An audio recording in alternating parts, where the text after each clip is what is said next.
दूर पहाड़ों के बीच एक गांव था। उस गांव का नाम खाती गांव था। वहां के लोग बहुत ही सीधे और सरल थे। गांव के लोगों का जीवन खेती पर निर्भर था। उसी गांव में मोहन नाम का एक गरीब किसान रहता था। मोहन के परिवार में उसकी बूढ़ी माँ सरस्वती देवी, उसकी पत्नी विमला और उसका 5 साल का बेटा दीपक था। मोहन के पास थोड़ी सी जमीन थी जिसमें वो खेती करके अपने परिवार का पालन पोषण करता था।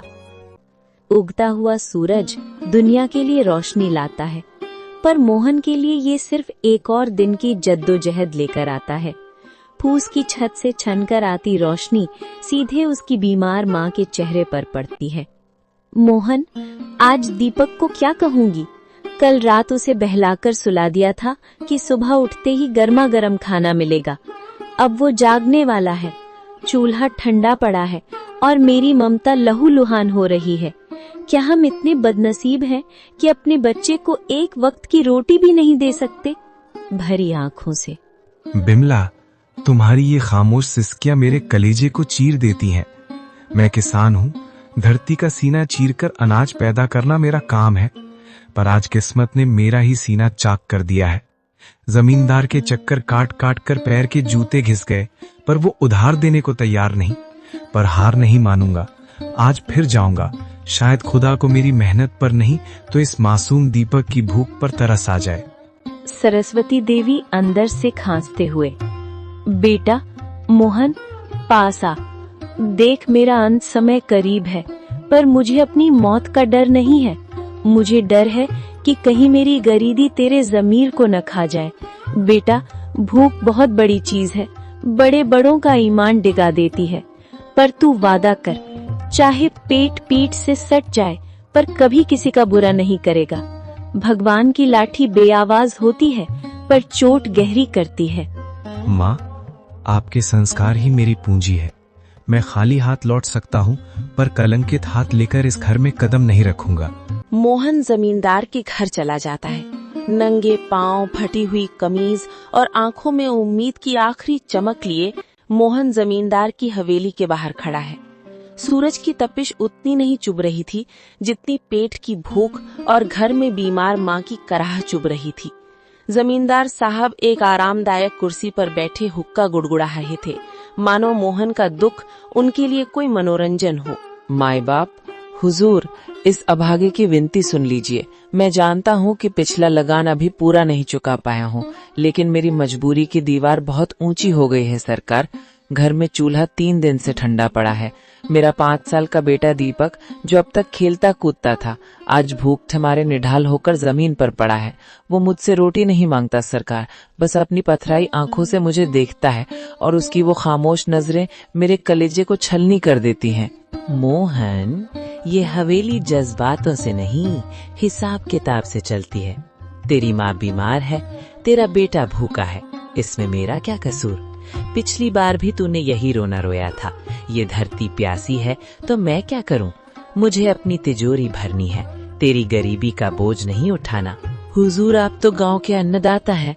अगर आप ही हाथ खींच लेंगे तो हम जैसे छोटे किसान कहाँ जाएंगे? मुझे बस थोड़े से आलू और मटर के बीज उधार दे दीजिए। मैं दिन को दिन नहीं समझूंगा, रात को रात नहीं देखूंगा। मैं अपने खून पसीने से उस बंजर जमीन को सींच दूंगा। मैं वादा करता हूँ सरकार, फसल कटते ही सबसे पहले आपका कर्ज चुकाऊंगा।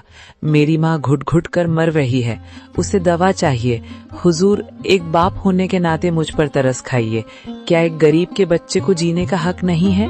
हक की बातें मत कर मोहन, हक अमीरों की जागीर होती है। बीज चाहिए, बीज की कीमत लगती है। तेरे पास देने को क्या है? वो 2 बीघा जमीन जो पहले ही गिरवी है। जा, यहाँ से दफा हो जा। अपनी इन भीगी आंखों से मुझे पिघलाने की कोशिश मत कर। जब तक पिछला हिसाब बराबर नहीं होता, तुझे एक दाना भी उधार नहीं मिलेगा। हुजूर, आज आप मुझे यहाँ से खाली हाथ भेज रहे हैं, पर याद रखिएगा, गरीब की आह बहुत गहरी होती है। मैं अपनी मेहनत बेचने आया था, अपनी खुददारी नहीं। अगर खुदा ने चाहा तो मेरी मिट्टी भी सोना उगलेगी। आज आप मेरी गरीबी का मजाक उड़ा रहे हैं, पर वक्त का पहिया घूमेगा हुजूर, वक्त का पहिया जरूर घूमेगा। मोहन अपनी फटी हुई आंखों में आंसू लिए भारी कदमों से हवेली की सीढ़ियां उतर गया। पीछे रह गई जमींदार की ठहाकों वाली हंसी, जो मोहन के आत्मसम्मान को बार बार चोट पहुंचा रही थी। पर मोहन को नहीं पता था कि इस अपमान के बाद ही उसकी किस्मत का जादुई दरवाजा खुलने वाला था। जमींदार ने मोहन को धक्के देकर निकाल दिया था। मोहन हताश होकर लौट रहा था, तभी झाड़ियों से कराहने की आवाज आई। अरे, ये नन्ही से चिड़िया, इसके पंख तो खून से सने हैं। कितना तड़प रही है ये। लगता है किसी बेरहम शिकारी का तीर इसकी रूह को छूकर गुजरा है। मोहन चिड़िया को हथेली पर उठाता है। चिड़िया कांप रही है। छोटी सी जान, तू क्यों रोती है? तेरा तो कोई घर भी नहीं जिसे जमींदार छीन ले। देख, मेरे पास तुझे खिलाने के लिए दाना तो नहीं है, पर ये पानी की आखिरी बूंदे तेरे नाम। मेरी प्यास से बड़ी तेरी जिंदगी है। मेरी धोती का ये टुकड़ा शायद तेरे घाव ना भर पाए, पर तेरी तड़प को थोड़ा आराम तो दे सकता है। मोहन अपनी फटी कमीज का कोना फाड़ता है और बड़ी कोमलता से चिड़िया की पट्टी करता है। अचानक एक तेज रोशनी होती है और चिड़िया एक दिव्य परी में बदल जाती है। मोहन, मैंने आज तक महलों में सोने के थाल में 56 भोग खाते हुए लोग देखे हैं, पर तुम्हारे जैसा अमीर दिल नहीं देखा। जिसके पास खुद के खाने को निवाला नहीं, वो अपनी फटी कमीज फाड़ कर एक पक्षी का घाव भर रहा है। तुम्हारी इस निस्वार्थ करुणा ने मुझे विवश कर दिया कि मैं तुम्हारी मदद करूं। आप कौन हैं देवी? मैं तो बस एक साधारण इंसान हूँ। मैं तुम्हारी परीक्षा थी मोहन। ये लो, ये आलू और मटर के बीज साधारण नहीं है। इन्हें उस जमीन पर बोना जहाँ तुमने अपनी गरीबी के सबसे ज्यादा आंसू बहाए हैं। ये फसल तुम्हारी तकदीर बदल देगी। लेकिन याद रखना, ये जादू तभी तक रहेगा जब तक तुम्हारे दिल में दूसरों के लिए दर्द रहेगा। जिस दिन अहंकार आया, ये फसल पत्थर बन जाएगी। परी तो एक दिव्य प्रकाश पुंज बनकर आसमान में विलीन हो गई, लेकिन पीछे छोड़ गई मोहन को हक्का बक्का, निशब्द और कांपते हाथों में वो मखमली पोटली थामे हुए। मोहन अपनी जगह से हिल भी नहीं पा रहा था। उसे लग रहा था कि शायद भूख के मारे उसका सर चकरा रहा है और ये सब उसकी कल्पना है। वो बार बार अपनी आंखों को मलता और फिर उस सुनहरी पोटली को देखता। नहीं, ये सच नहीं हो सकता। मोहन, तू पागल हो गया है। भूख और धूप ने तेरे दिमाग पर असर कर दिया है। भला एक मामूली चिड़िया परी कैसे बन सकती है?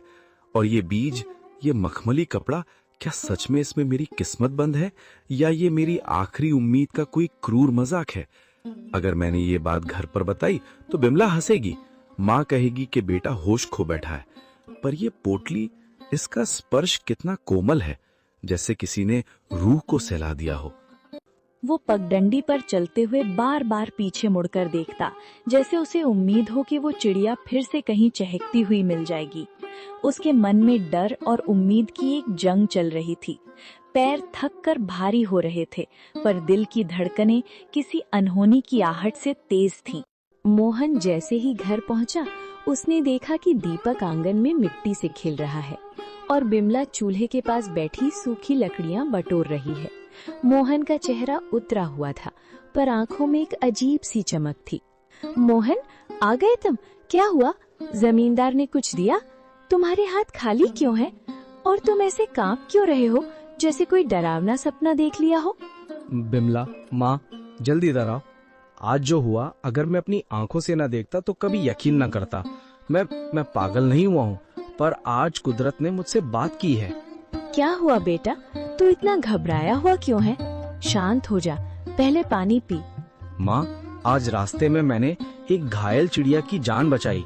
उसे पानी पिलाया, अपनी कमीज फाड़कर उसकी पट्टी की, और फिर पलक झपकते ही वो चिड़िया एक नुमानी परी में बदल गई। उसने कहा कि वो मेरी परीक्षा ले रही थी। उसने मुझे ये बीज दिए हैं माँ। उसने कहा कि ये जादुई आलू और मटर हैं। अगर इन्हें सच्चे मन से बोया जाए तो ये हमारी तकदीर बदल देंगे। बिमला हैरानी और अविश्वास से, परी? मोहन, क्या कह रहे हो? कहीं भूख के मारे तुम्हारी तबीयत तो नहीं बिगड़ गई? इस जमाने में परियां कहाँ आती हैं? हमें मेहनत से रोटी नहीं मिल रही और तुम करिश्मे की बात कर रहे हो।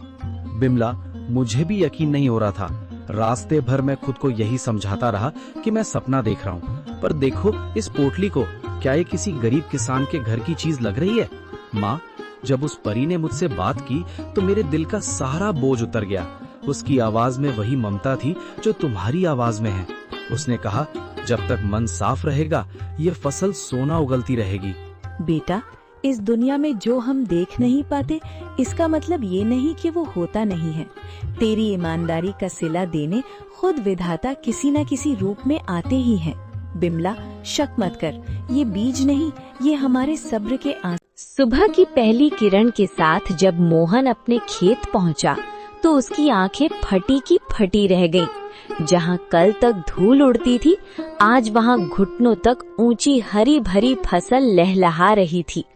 बड़े बड़े चमकदार आलू और मोतियों जैसे मटर के दाने। तभी वहां से काला गुजरा। काला हैरानी और चिढ़ के साथ, अरे मोहन, ये क्या तमाशा है? कल शाम तक तो यहाँ मिट्टी उड़ रही थी और आज एक ही रात में इतनी बड़ी फसल। कौन सा गड़ा हुआ खजाना हाथ लग गया है तेरे? या कहीं शहर से कोई चोरी का माल लाकर यहाँ गाड़ दिया है? नहीं काला भाई, ये ना कोई चोरी है और ना कोई तमाशा। ये तो ऊपर वाले की मेहरबानी है। कल एक घायल चिड़िया की मदद की थी, बस उसी की दुआओं ने आज ये रंग दिखाया है। देख भाई, कितने सुंदर आलू और मटर है। तू भी थोड़े घर ले जा। दुआएं? चिड़िया मुझे बेवकूफ समझता है। ये जरूर कोई काला जादू है। जोर से, मुझे तेरे खैरात की जरूरत नहीं है मोहन। याद रख, जो रातों रात उगता है वो रातों रात ढल भी जाता है। काला के मन में शांति नहीं थी। वो जानना चाहता था कि मोहन को ये सब मिला कैसे। वो बिल्ली के कदमों से मोहन के टूटे हुए घर के पीछे पहुंचा और खिड़की से कान लगाकर सुनने लगा। अंदर मोहन, बिमला और माँ बातें कर रही हैं। मोहन, मुझे अब भी यकीन नहीं होता। वो सुनहरी परी सच में हमारे लिए फरिश्ता बनकर आई थी। उसने कहा था ना कि जब तक दिल साफ रहेगा ये फसल बढ़ती रहेगी। हाँ बिमला, उसने उसी बरगद के पेड़ के पास दर्शन दिए थे जहां से मैं रोते हुए लौट रहा था। वो दिव्य प्रकाश, वो ममता भरी आंखें, मैं कभी नहीं भूल सकता। काला भाई को शक हो रहा था, पर उसे कैसे समझाऊं कि ये सब दया का फल है। काला खिड़की के बाहर बुदबुदाते हुए, अच्छा तो ये बात है। बरगद का पेड़, परी और सुनहरी पोटली।